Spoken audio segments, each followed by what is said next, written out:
İtirdim səni mən, ürəyimdə bir qürur.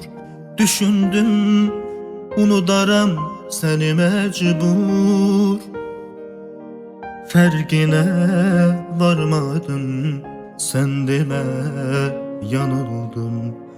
Əsl eşq ömürdə bir dəfə olur. Hələ də səni sevirəm, hələ də unudulmadım bu illərdə.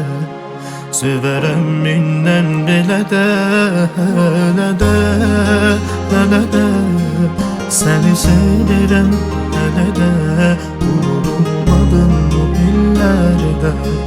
Sevərəm mindən belə də.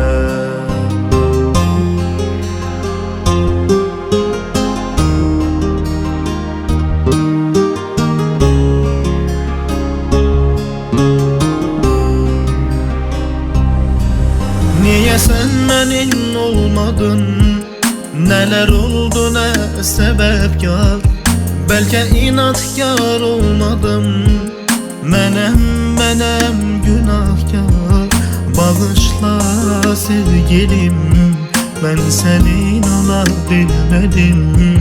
Hoşbəxtliyim bu senin, uzun əzablarım benim.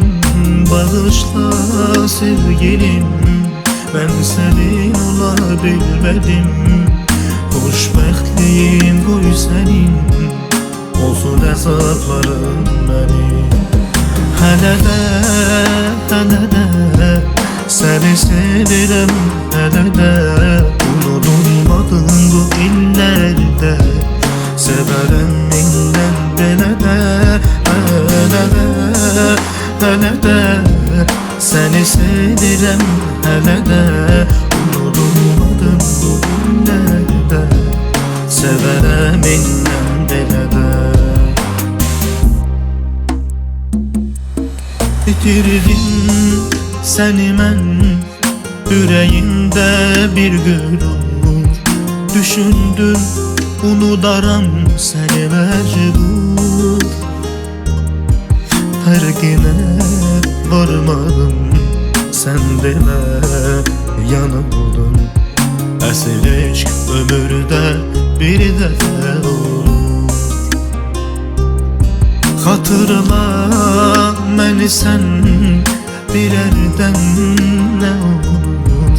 Düşünmə qəlbimdə gün sorur. Bu həyat vəfasız, zaman çox amansız. Bu yarın sensiz dərdinlə yaşar olur.